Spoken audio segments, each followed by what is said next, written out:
안녕하세요. 미디어연대 팩트체크 팀 조명기입니다. 이번에 네 번째입니다. 이번 저는 9시 뉴스, KBS 9시 뉴스를 분석을 했습니다. 20일부터 26일까지. 근데 주로 한 거는 검찰 인사와 또 그리고 우한 코로나 바이러스 이 문제를 집중을 했습니다. 지금 제가 분석을 했던 그 제목을 보면 KBS 9시 뉴스 우한 폐렴 물타기라는 제목으로 가지고 팩트 체크를 했습니다. 그런데 이 검찰 개혁이 참 우리 개혁이라면 그렇지만 검찰이 지금 조사를 하는 게 아주 중요하지 않습니까? 헌법을 위배하느냐 아니냐 하는 이제 그런 거죠. 조국 사태, 송철호 부산 시장 문제, 또 유재수 검찰 무마 사건 뭐 이런 걸 가지고인데 그 기사를 다루는 게 9건이었어요.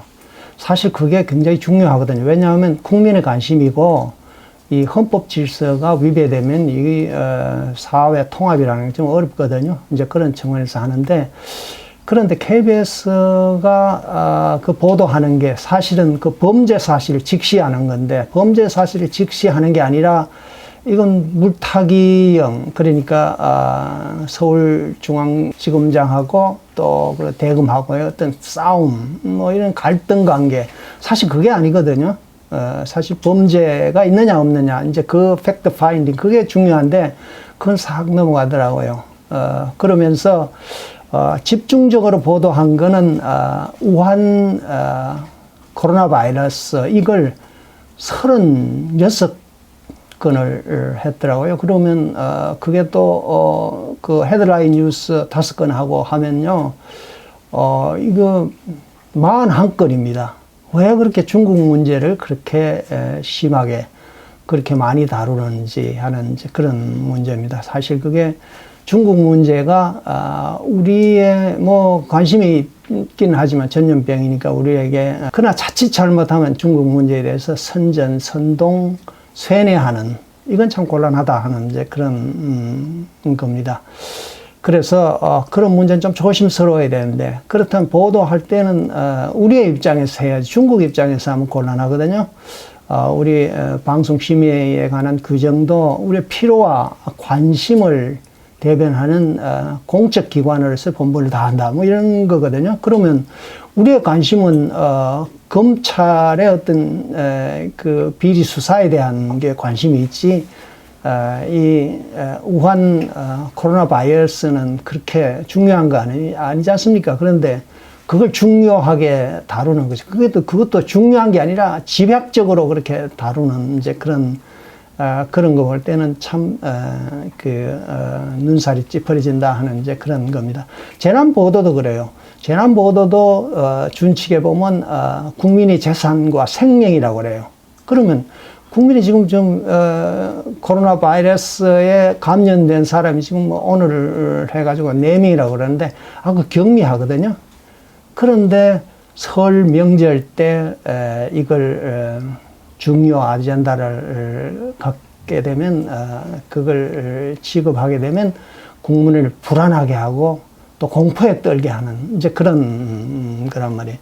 그 최근 보도에 보면 그게 중국의 그 우한에 있는 세균 연구소가 뚫렸다 하는 이제 그런 거예요. 그런 건 그 원인을 찾아보면 뭐 어떤 사람은 박쥐에서 왔다, 어떤 사람은 그 뱀에서 왔다, 뭐 이런 거란 말이에요. 그러면서 원인도 규명 안 하면서 그러면서 그 많은 사건을 다룬다는 거죠. 그런데 저는 여기에서 포커싱을 잡고 싶은 건요, 그 중국 사회가 보도를 통제한다는 걸 잡고 싶어요. 보도의 통제는. KBS 보면 20일 날 한 건이 중국이 2003년대 사스 바이러스가 나왔을 때 그때 숨기고 인터넷을 차단하고 하는 그런 형태가 있다 하는 이제 그러면서 중국을 비판하는 거죠. 근데 그 하나 외에는 중국 정부를 비판하는 거 별로 없어요. 그 중국 사회는 이 집단주의 사회거든요. 집단주의 사회인데, 그러니까 우리는 이 정보를 개인 차원에서 보지 않습니까? 그런데 집단 사회를 보는데, 그러면서 거기에서 통제가 어마어마한 통제를 갖고 있는단 말이죠. 자, 그런 측면에서 보면 이 통제라는 걸 우리한테 그냥 세뇌시킨다는 게 문제가 되는 거죠. 그런데 1980년에 이 맥브라이드 보고서라는 게 있습니다. 그때 New World Information Order, 그러니까 국제정보 질서라는 그게 있습니다. 맥브라이드 보고서가 16명이 위원회가 돼가지고 보고서를 한 게 있습니다. 이제 그럴 때 사회주의, 물론 자본주의 사회도 그 경고를 하는 겁니다만, 그거보다는 주로 제2세계, 그 동구권 사회에 대한 논의를 많이 했습니다. 그런데 그거는 결론적으로 얘기하면 소련이 받아들이지 않았거든요. 그런데 거기에서 핵심은 커뮤니케이터 권, 그러니까 사람들이 말하고 받을 수 있고 그걸 토론하는, 이제 인터넷 시대는 그게 가능하지 않습니까? 이제 그런 겁니다. 그러니까 개인 차원에서 정보를 소화하고 정보를 그걸 받아들이는 그런 측면이란 말이에요. 그런데 그 소련이나 이런 데는 집단주의 사회 아닙니까? 집단주의 사회는 개인을 단위로 하는 게 아니죠. 자, 그렇게 되면 집단으로 하니까 이게 정보를 그러니까 이 중국이나 소련 같은 데는, 중국도 지금도 그렇습니다. 한 50% 정도는 공산당 정보가 주종을 이루거든요. 그럼 그거는 개인 차원에서 정보 수용이 아니란 말이에요. 자, 그래서 개인 단위로 하느냐, 집단의 단위로 하느냐, 국가를 중심으로 하느냐, 공산당을 중심으로 하느냐, 전혀 다른 거죠. 자, 그리고 둘째는 정보의 불균형 유통, 이게 문제가 됩니다. AP통신이나 UPI나 뭐 이런 게 결국은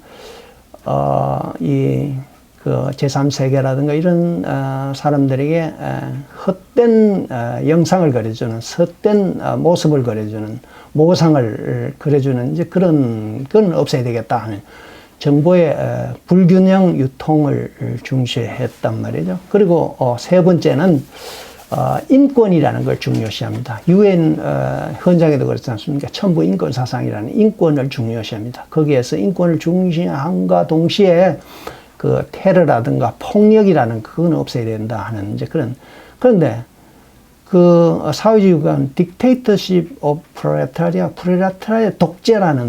독재라는 그런 말은 때로는 이게 폭력과 테러라는 것을 갖고 있단 말이죠. 그런 성격을 갖고 있는데 그게 결국은 이 1980년에 소련이 그걸 받아들이지 않았단 말이야.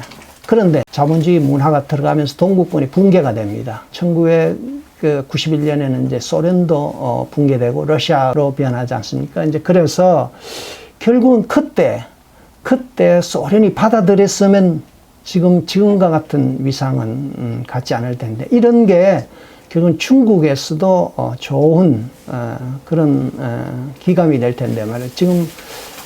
지금 무한이죠. 우한의 그 상황을 보면 이제 코로나 바이러스를 가지고 아비규환이 일어나는 게 인터넷을 통해서 막 옵니다. 참 중국 사회, 우리가 생각했던 것보다는 중국 사회는 많이 열악하다 하는 이제 그런 게, 집단주의 사회가 그래요. 그러니까 과연 중국이 소련과 같은 그런 역사를 갖는다면 참 비극입니다. 그리고 특히 인터넷이나 뭐 SNS가 활성화된 사회에서는 집단주의적 정보를 받아들이는 것보다는 개인주의적인 그런 개인이 받아들이고 개인의 인권이 존중되는 그런 사회가 돼야 될 텐데 말이죠. 이제 그런 중국은 참 아쉽다 하는, 이제 여전히 정보를 당이 독점을 하고 하는 이제 그런, 뭐 북한도 같은 형태일 겁니다. 이제 그런데 미국에 볼 때면 개인 인권 참 중요하죠. 정보도 미국이 구베일이 얘기했던 거는 미국이 참 평등한 나라다. 왜 평등하냐 하는 걸 이유를 얘기를 하면서 미국은 정보를 누구나 쉽게 값싸게 받을 수 있는 그런, 특히 정보사회는 그게 필요하지 않습니까? 이제 그런 측면인데, 그러면서 미국은 물론 미국도 뭐 100%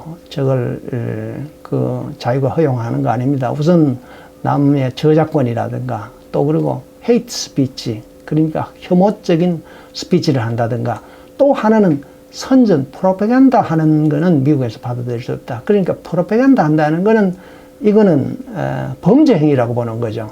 이제 그래서 이 프로파간다 하는 거는 곤란하다 하는데, KBS가 선전 선동 조직하고 세뇌하는 그런 거를 구정 첫날부터 그걸 계속 강조한다는 거는 이거는 우리 우리 헌법 정신과 어긋난단 말이에요.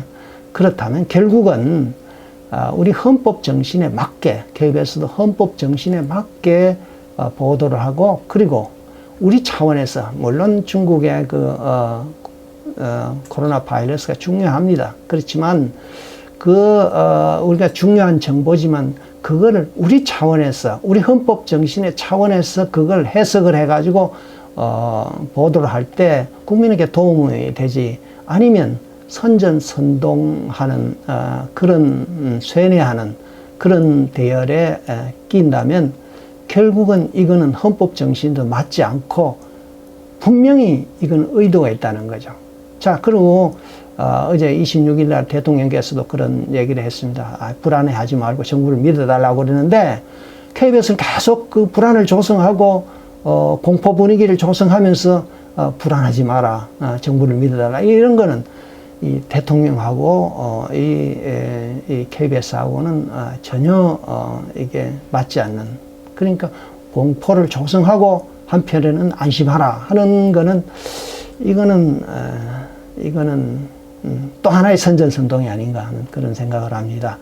KBS, 누누이 얘기합니다. KBS를 제작하는 제작자들은 헌법 정신을 바로 읽고 그걸 실행할 때야만 국민 통합이 이루어진다 하는 걸 저는 얘기 드리고 싶습니다.